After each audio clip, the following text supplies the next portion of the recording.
শ্রী রাধে খুব মন দিয়ে শ্রবণ করুন। আপনারা আপনাদের এই গোসাইপুর গ্রামে আজ থেকে 3 দিনের রাম কথা পাঠ শুরু হতে চলেছে এবং এই 3 দিন ধরে আপনারা শ্রী রামচন্দ্রের লীলা সম্পর্কে এবং তার কাহিনী সম্পর্কে শ্রবণ করতে চলেছেন। সাধারণত সব জায়গাতে ভাগবত পাঠ হয়ে থাকে এবং আপনারা ভাগবত পাঠ শ্রবণ করেই অভ্যস্ত, কিন্তু আজ থেকে আগামী 3 দিন আপনারা শ্রী রামচন্দ্রের রাম কথা পাঠ শ্রবণ করতে চলেছেন। প্রথমেই বলি, যে কোনো পাঠে দুজনের ভূমিকা সব থেকে বেশি থাকে। একজন হচ্ছেন পাঠক, যিনি পাঠ করেন, আর অপর পক্ষে আরেকজন হচ্ছেন শ্রোতা, যারা শ্রবণ করে অর্থাৎ শোনে। ভগবান বলছেন যে আমি যেখানেই ভগবানের নাম হয়, সংকীর্তন হয়, সেখানে আমি শ্রোতা হয়ে বিরাজ করি, পাঠক হয়ে নয়। কি হয়ে? শ্রোতা হয়ে। এই শ্রোতা হওয়া অত সহজ কথা নয় যে আপনি আসরের মধ্যে বসলেন আর সম্পূর্ণ মনটা আপনি ভগবানের চরণে দিয়ে দিলেন, এটা কিন্তু সম্ভব নয় অনেকের কাছে। ওই জন্য শ্রোতা হচ্ছে 3 প্রকার। 1 নম্বর হচ্ছে শ্রোতা, যে নিজেও শুনবে না আর পাশে থাকা ভক্তকে শ্রবণ করতে দিবে না। কি করবে? গল্প করবে। দেখবেন আপনারা কোথাও কীর্তনের আসর, ভাগবতের পাঠের আসর, রামকথার আসরে যাবেন এবং আপনারা এখনো উপস্থিত আছেন, সেখানে কিন্তু সব থেকে বেশি শ্রোতাই থাকবে, যে কথা বলবে। ভগবান বলছেন, যিনি নিজে পাঠ শ্রবণ করেন না আর পাশে থাকা ভক্তকে শ্রবণ করতে দেন না, তিনি আমার সব থেকে বড় শত্রু। কেমন করে? তিনি তো নিজে শুনছেন না, পাশে থাকা ভক্তকে শ্রবণ করতে দিচ্ছেন না। ওই জন্য ভগবান বললেন যে শ্রোতা কিন্তু ভালো না, আমার শ্রোতা হচ্ছে শত্রু। দ্বিতীয় হচ্ছে শ্রোতা। দেখবেন এই কিছুক্ষণের মধ্যেই শ্রবণ করতে করতে অনেকে কিন্তু ঘুমিয়ে পড়বেন। কেউ হাঁ করে উপরে থাকবেন, কেউ চোখ বন্ধ করে একদম হরিবাসরের মধ্যেই ঘুমিয়ে যাবেন। দ্বিতীয় হচ্ছে ওই জন্য শ্রোতা, যারা শ্রবণ করতে করতে ঘুমিয়ে যায়। দেখবেন অনেকে রাস শুনতে রাত্রেবেলা যায় অনেক দূরে, আর গিয়ে সেখানে সব থেকে বেশি শ্রোতাই কিন্তু দেখতে পাওয়া যায়, যে যারা ঘুমিয়ে আছে। যদি রাস শুনতে সে গেল, সে তো ঘুমাতে যায়নি, কিন্তু সেখানে গিয়ে কি করছে? ঘুমাচ্ছে। তাকে যদি বলা হয় আপনি ঘুমাচ্ছেন কেন, তখন তিনি বলবেন আমার কান তো খোলা আছে।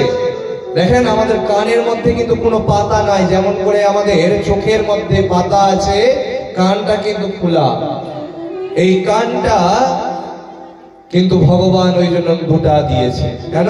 একদিক দিয়ে ঢুকবে আর একদিক দিয়ে বেরিয়ে যাবে। যদি মন দিয়ে শুনি তবে একদিক দিয়ে ঢুকবে আর মাথাতে সোজা যাবে, শুনতে এবং বুঝতে পারা যাবে। আর 3 নম্বর হচ্ছে প্রকৃত শ্রোতা, যে মনের মধ্যে ভক্তি রেখে ভগবানের পাঠ শ্রবণ করেন এবং মনের মধ্যে যদি কোনো প্রশ্ন বা জিজ্ঞাসা থাকে, যিনি পাঠক মশাইকে জিজ্ঞাসা বা প্রশ্ন করেন। প্রশ্ন আর জিজ্ঞাসা কিন্তু এক কথা নয়।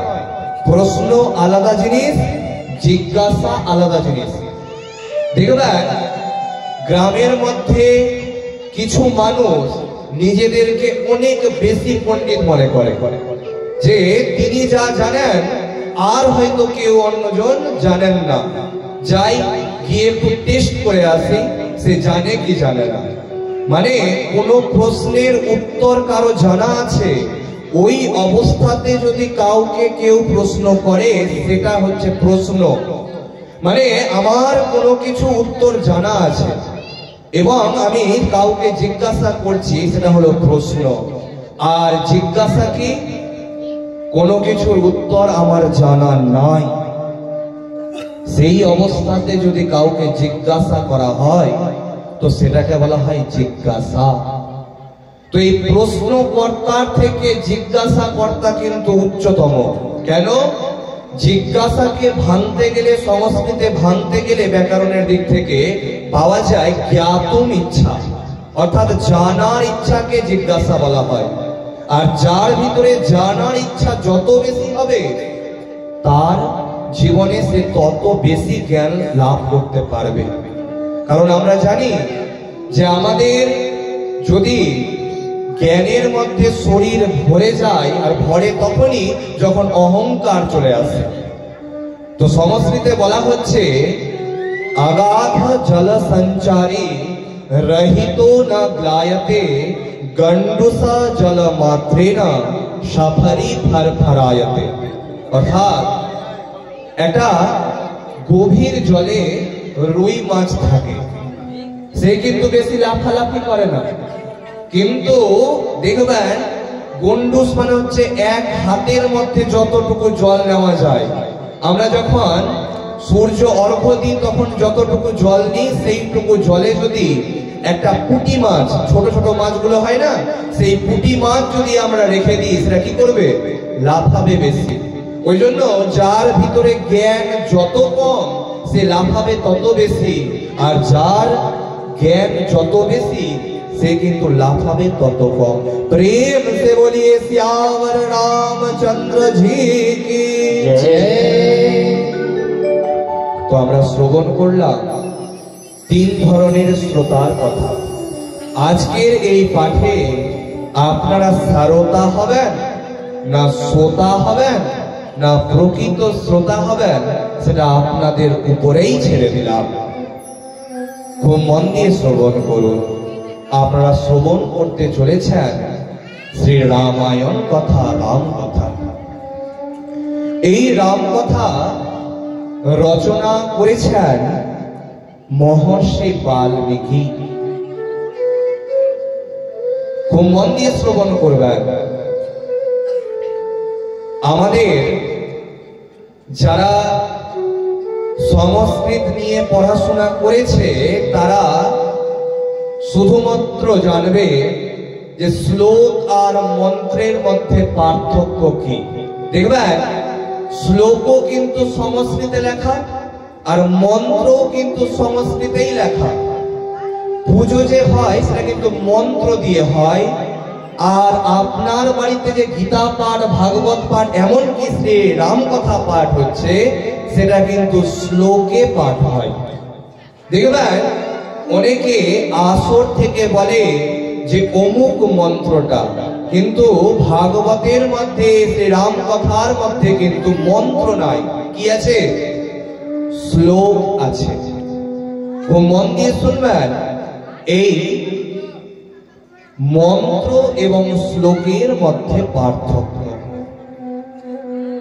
মন্ত্র হচ্ছে মননাথ মন্ত্র উচ্চতে, মননের দ্বারা বা চিন্তনের দ্বারা যে রূপের বর্ণনা, যে গুণের বর্ণনা ঋষিরা করেছেন বেদের মধ্যে, সেটা হচ্ছে মন্ত্র।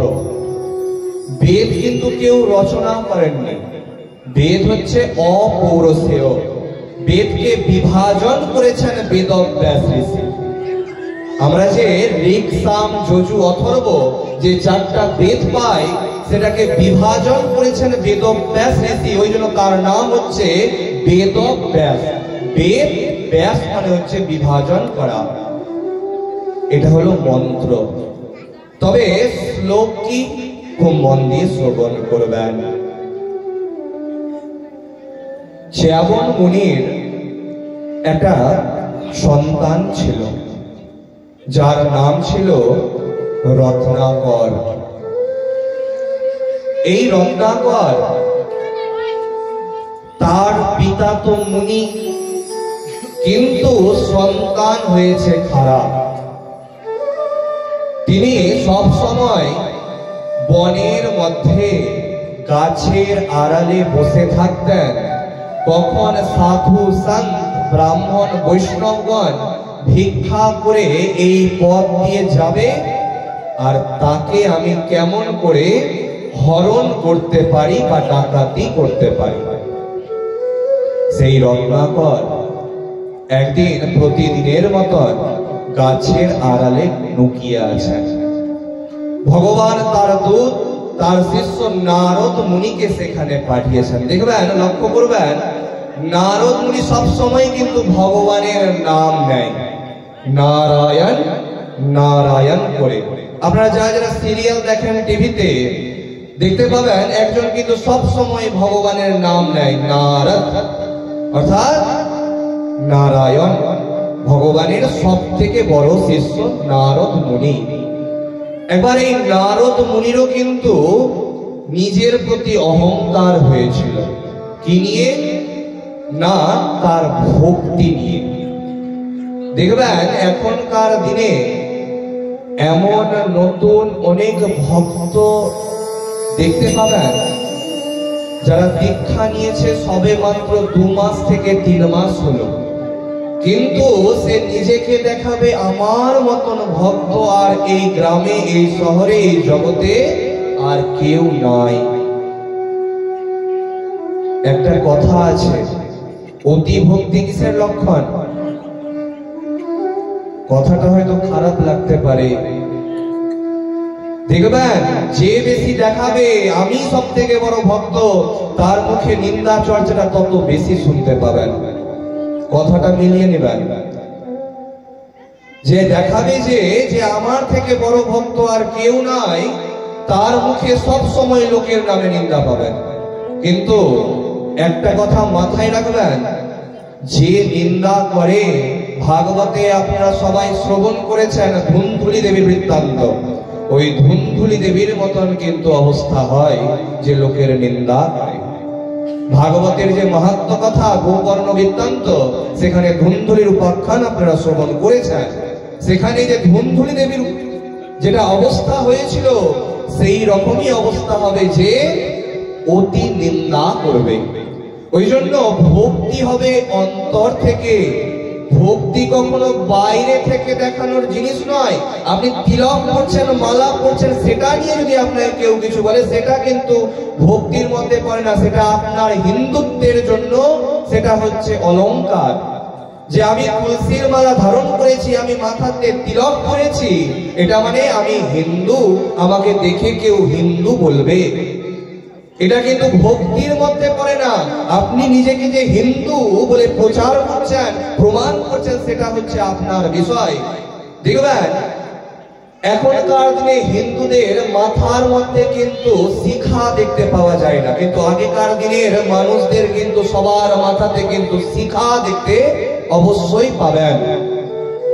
সে ছোট করেও না তো একটা শিখা পেছনে রাখবে, কিন্তু এখনকার দিনে যদি কেউ শিখা রাখে তো তাকে সব থেকে বেশি হাসি মজাকের পাত্র করা হবে। এটা হচ্ছে অপরাধ। কিন্তু অতিভক্তি বলতে আপনি একাদশী করেছেন আর আপনি গ্রামের প্রত্যেককে বলে বেড়াচ্ছেন যে আমি একাদশী করেছি আজকে, আমি দেখ কত বড় ভক্ত, আমি একাদশী প্রত্যেকটা করি। সেটা কিন্তু অতিভক্তি হয়ে গেল, ওটা দেখানোর ভক্তি হয়ে গেল। কারণ আপনি একাদশী করতে গেলে আপনি কাউকে জানাতে পারবেন না যে আপনি একাদশী করেছেন, কারণ আপনি তো সবাইকে বলে বেড়াচ্ছেন যে আমি একমাত্র ভক্ত, আর কেউ ভক্ত নাই। সেই রকম ভক্তির অহংকার হয়েছিল নারদ মুনির। এই নারদ মুনি ভগবান নারায়ণের কাছে গিয়ে বলছেন যে ভগবান, আমার থেকে বেশি আপনার নাম কেউ করে না, কারণ আমি সব সময় নারায়ণ নারায়ণ করি। আর আপনি সব সময় সংসারের ওই মানুষদের কথা, ওই ভক্তদের কথা চিন্তা করেন। তারা তো আপনার নামই গ্রহণ করতে পারে না। তখন নারদ মুনিকে বলছেন, নারায়ণ ভগবান, হে নারদ, তোমার আজ আমি একটা পরীক্ষা নেব। তুমি এই নাও, তোমার হাতের মধ্যে আমি একটা তেলের বাটি দিলাম। এই তেলের বাটির মধ্যে একদম সম্পূর্ণ ভর্তি তেল আছে। তোমাকে একটা স্থান আমি বলে দিব, সেই স্থান তোমাকে যেতে হবে এবং সেই স্থান থেকে তোমাকে আবার সেই তেলের বাটিটা নিয়ে আসতে হবে, কিন্তু যাতে তেল এক ফোঁটাও নিচে না পড়ে যায়। নারদ মুনি তাই শ্রবণ করলেন এবং তার ভক্তির পরীক্ষাতে তিনি সর্বোচ্চ হওয়ার জন্য তিনি সেই পরীক্ষাটা দিতে শুরু করলেন। তিনি সেই স্থানে গেলেন এবং সেই স্থান থেকে এলেন। নারদ মুনি হেসে হেসে বলছেন নারায়ণ ভগবানকে, ভগবান, আপনি যে বলেছিলেন আমাকে যে ওই তেলের বাটিটা নিয়ে যেতে এবং নিয়ে আসতে এক ফোঁটাও তেল যাতে না পড়ে, দেখেন দেখেন আমি এক ফোঁটাও কিন্তু তেল পড়তে দেয়নি। তখন নারদ মুনিকে বলছেন নারায়ণ ভগবান, আচ্ছা নারদ, তুমি যে এই তেলের বাটিটা নিয়ে গেলে এবং নিয়ে আসলে, এর মাঝে তুমি আমার নাম কয়বার করেছ? নারদ মুনির মাথাতে হাত, কারণ তার কাজের মধ্যে সে এতটাই ব্যস্ত হয়ে পড়েছিল, তার সম্পূর্ণ ধ্যান, তার সম্পূর্ণ মন ওই তেলের বাটিটার মধ্যে চলে গেছিল, যাতে এই তেলের বাটি থেকে এক ফোঁটাও তেল যাতে আমি ফেলতে দিব না, কারণ যদি পড়ে যায় তবে আমি কিন্তু বড় ভক্ত হতে পারবো না। তখন নারদ মুনিকে নারায়ণ ভগবান বলছেন, এই যে সংসারের মধ্যে যে এত এত ভক্ত আছে আমার মায়েরা এবং বাবারা, তারা তাদের সংসারে সমস্ত কিছু নিয়ে সব সময় ব্যস্ত এবং চিন্তিত। কারো বাড়িতে বাবা অসুস্থ, কারো বাড়িতে ছেলে অসুস্থ, কারো বাড়িতে হয়তো টাকা পয়সার খুব অভাব ইত্যাদি। এত এত কষ্ট যন্ত্রণা সহ্য করে যদি কোনো ভক্ত আমার একবারও যদি দিনে অন্তত পক্ষে নাম নেয়, তাতেই আমি কিন্তু সন্তুষ্ট। প্রেম সে বলিয়ে নারায়ণ ভগবান কি জয়।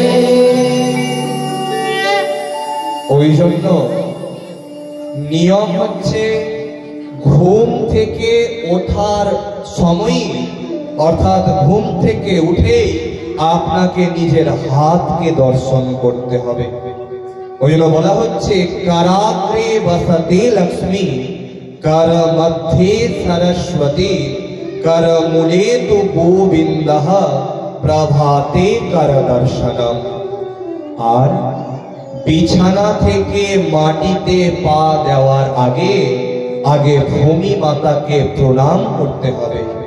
বলা হচ্ছে সমুদ্র বসনে দেবী, পর্বতস্তনু মণ্ডলে, বিষ্ণু পত্নী নমস্তুভ্যম, পাদস্পর্শম সমস্তমে। হে ভূমি মাতা, তুমি এই জগৎ সংসারের সমস্ত ভার বহন করে এই ভূমি মাতা হিসাবে তুমি বিরাজমান আছো। তোমার দেহে আমি পা দিচ্ছি, সেই জন্য আগে আপনি বা তুমি আমাকে ক্ষমা করো, তারপরে আমি পাটা দিচ্ছি। কিন্তু আমরা কি করছি? আমরা তো এসব করছি না, কিন্তু আমাদের শাস্ত্রে এই কথা আগেই বর্ণিত আছে। তো সেই নারদ মুনি ব্রাহ্মণের বেশ ধারণ করে, হাতে ঝোলা, কাঁধে বীণা নিয়ে এসে উপস্থিত হয়েছেন। রত্নাকর দূর থেকে তা দেখতে পাচ্ছেন। যে এক ঋষি বা ব্রাহ্মণ মশাই কিন্তু আসছেন। তিনি কাছে আসা মাত্র তাকে ধরে ফেললেন। ধরে ফেলার পর তাকে বলছেন, হে ব্রাহ্মণ মশাই, আপনার কাছে যা যা আছে আপনি তাড়াতাড়ি করে দেন, কারণ আমার এটাই কাজ। আমি এই রাস্তা দিয়ে যতগুলো সাধু গুরু বৈষ্ণব ব্রাহ্মণ মশাইরা ভিক্ষা করে যায়, তাদেরকে হরণ করে, তাদের ধনকে হরণ করে আমাদের সংসার আমরা নির্বাহ করি। সেই নারদ মুনি ব্রাহ্মণের বেশে ব্রাহ্মণ মশাই বলছেন, আচ্ছা, আপনি যে এই দুষ্কর্ম করছেন, এই যে খারাপ কাজ করছেন, এই খারাপ কাজ করে যে আপনি যা রোজগার যা কিছু নিয়ে যাচ্ছেন, আপনার পরিবারের তো সবাই তা গ্রহণ করছে। আপনি যে পাপটা গ্রহণ করছেন, সেই পাপ কি আপনার পরিবারের সবাই গ্রহণ করবে? এই প্রশ্ন জিজ্ঞাসা করলেন। তখন রত্নাকরের খুব চিন্তা হলো যে আমি তো এতদিন ধরে এই কথাকে কখনো চিন্তা করিনি। আমি যে খারাপ কাজ করছি, সত্যি তো আমি খারাপ কাজ করছি। দেখবেন, আমাদের মধ্যে যদি কেউ খারাপ কাজ করে, সে তো নিজেকে জানে যে আমি খারাপ কাজটা করছি, কিন্তু পরক্ষণে তার মন বলে এই খারাপ কাজটাই কর, এই খারাপেরই এখন দিন আছে। কিন্তু একটা কথা মাথায় রাখবেন, যে খারাপ কাজ করে সে কখনোই কিন্তু সুখ শান্তি পায় না। হতে পারে তার ব্যাংকের মধ্যে কোটি টাকার ব্যাংক ব্যালেন্স আছে, কিন্তু সে রাত্রেবেলা শান্তির ঘুমটা ঘুমাতে পারবে না। কারণ ঘুম কখনো, শান্তি কখনো, আর গৃহের মধ্যে পারিবারিক সুখ কখনো টাকা দিয়ে কখনো কিনে পাওয়া যায় না। তো সেই রত্নাকরের মনে চিন্তা হলো যে ঠিকই তো, আমি খারাপ কাজ করছি, এই খারাপ কাজের জন্য আমার কি কোনো পাপ হচ্ছে? সত্যি তো পাপ হচ্ছে। তখন নারদ মুনি বললেন, আচ্ছা, আপনি একবার জিজ্ঞাসা করে আসুন বাড়িতে। আপনার পিতা মাতা পত্নী যদি আপনার পাপের ভাগ নিতে চায়, তবে না হয় বুঝবো যে না, আপনার পরিবার আপনার পাপের ভাগ নিচ্ছে। এই কথা শ্রবণ করে রত্নাকর মনে মনে চিন্তা করলেন, নিশ্চয় এখান থেকে পালানোর কথা এই ব্রাহ্মণ মশাই চিন্তা করছে। এই ব্রাহ্মণ মশাইকে এত সহজে ছাড়া যাবে না। এই ব্রাহ্মণ মশাইকে একটা গাছের সাথে বেঁধে রাখবো, এবং যতক্ষণ পর্যন্ত বাড়িতে গিয়ে সেই প্রশ্নগুলো জিজ্ঞাসা করে আসবো না, ততক্ষণ পর্যন্ত এই ব্রাহ্মণ মশাইকে কিন্তু ছাড়বো না। হাত পা বেঁধে দিয়ে গাছের সাথে রত্নাকর গেলেন নিজের বাড়ি। বাড়িতে গিয়ে তার মাতাকে বলছেন যে হে মাতা, কারণ মার থেকে বড় এই জগতে আর কেউ নাই। বলা হচ্ছে ভূমি গারিয়াসি মাতা স্বর্গাৎ উচ্চতর পিতা জননী জন্ম ভূমিশ্চ স্বর্গাৎ অপি গারিয়াসি। হে মাতা, আপনি স্বর্গের থেকেও বড়। কৃপা করে বলুন যে আমি যে পাপ কাজ করছি, এই পাপের ভাগ কি আপনি নেবেন বা গ্রহণ করবেন? মাতা তার বললেন না। পিতার কাছে গিয়ে বললেন, পিতাও নিতে চাইল না পাপের ভাগ। পত্নী সন্তান কেউ নিতে চাইল না।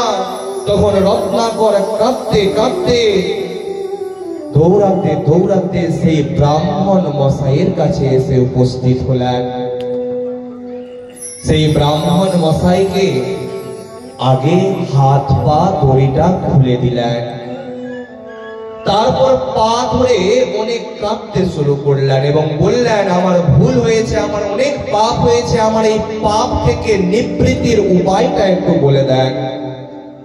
তখন সেই নারদ মুনি বললেন, তুমি রাম রাম উচ্চারণ করো। এই রাম উচ্চারণ করতে গেলে তোমার সকল পাপ দূর হয়ে যাবে। কিন্তু সেই রত্নাকর এতই বড় পাপী, তার মুখ থেকে রাম নামটা উচ্চারণ আর হচ্ছে না। তখন নারদ মুনি বললেন, তুমি মরা মরা উচ্চারণ করো। দেখবে আমরা যদি মরা মরা উচ্চারণ করি তখন কিন্তু রাম রাম উচ্চারণটা নিজে নিজে চলে আসে। কিন্তু সে এতই বড় পাপী, তার মুখ থেকে কিন্তু মরা মরা উচ্চারণ করেও রাম রাম উচ্চারণ হচ্ছে না। তখন তাকে বললেন, তুমি দীর্ঘ তপস্যা করো। কয়েকশো হাজার বছর তিনি তপস্যা করলেন।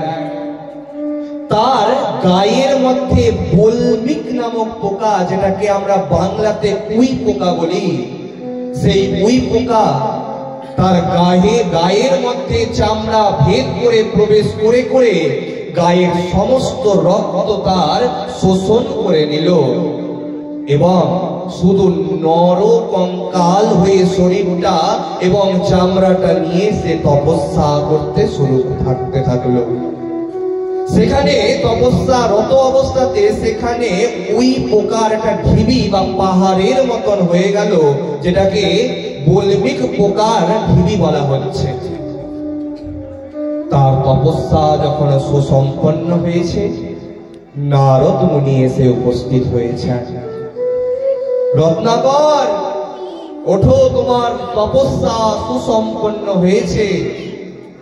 তিনি তার ধ্যান থেকে, তার তপস্যা থেকে উঠলেন। উঠে দেখছেন আশেপাশে তার সমস্ত শরীরের চামড়া থেকে রক্তগুলো সম্পূর্ণ কিন্তু সেই বল্মিক নামক পোকা সম্পূর্ণ খেয়ে ফেলেছে। তখন সেই নারদ মুনি বললেন, আজ থেকে জগৎ সংসার তোমাকে বাল্মীকি রূপে জানবে। কেন? বল্মিক নামক পোকা তোমার শরীরের পাপ রূপী রক্তগুলো সবটা শোষণ করেছে, চুষে খেয়েছে, সেহেতু আজ থেকে তোমাকে সবাই জানবে বাল্মীকি রূপে। এই বাল্মীকি অর্থাৎ মহর্ষি বাল্মীকি একদিন তপস্যা শেষ করে সরোবরের দিকে যাচ্ছিলেন। অমন সময় এক ক্রঞ্চু আর এক ক্রঞ্চি, ক্রঞ্চু মানে হচ্ছে কাক, এক ক্রঞ্চু আর এক ক্রঞ্চি দুজন খেলা করছিল সরোবরের পাশে। আর সেই সরোবরের পাশে খেলারত অবস্থাতে দূর থেকে এক ব্যাঘ অর্থাৎ শিকারী সেই ক্রঞ্চু অর্থাৎ ছেলে কাকটাকে দূর থেকে তীর দিয়ে কিন্তু মেরে ফেলেন। এটা দেখতে পান দূর থেকে বাল্মীকি ঋষি বা মহর্ষি বাল্মীকি, এবং দেখা মাত্র অভিশাপ দেন, মা নিষাদ প্রদেশ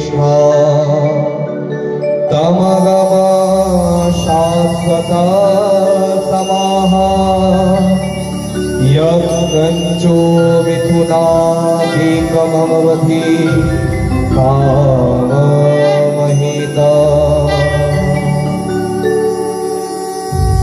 এই অভিশাপ দিলেন এবং তার চোখ থেকে নয়ন পানি কিন্তু বের হতে থাকলো।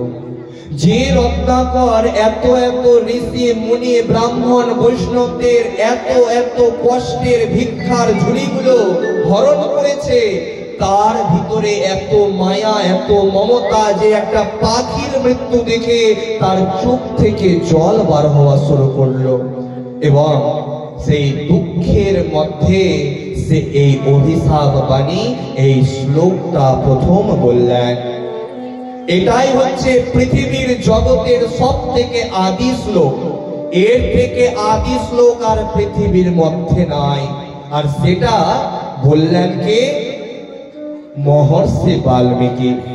তখন ব্রহ্মা এসে উপস্থিত হলেন এবং ব্রহ্মা বললেন, এই ছন্দবদ্ধ যে বাক্য এটাই হচ্ছে শ্লোক, আর যেহেতু তোমার শোক দুঃখ থেকে এটার সৃষ্টি হয়েছে, সেই জন্য এটার নাম হলো শ্লোক। এইটাকে সবাই आदि श्लोक रूपे जने থাকবে। बोलिए महर्षि वाल्मीकि की प्रेम से बोलिए श्यावर रामचंद्र जी की प्रेम से बोलिए राधे राधे। এবার একটা আপনারা ভজন শ্রবণ করে নেন, তারপর কথাকে আবার সামনের দিকে এগিয়ে নিয়ে যাব।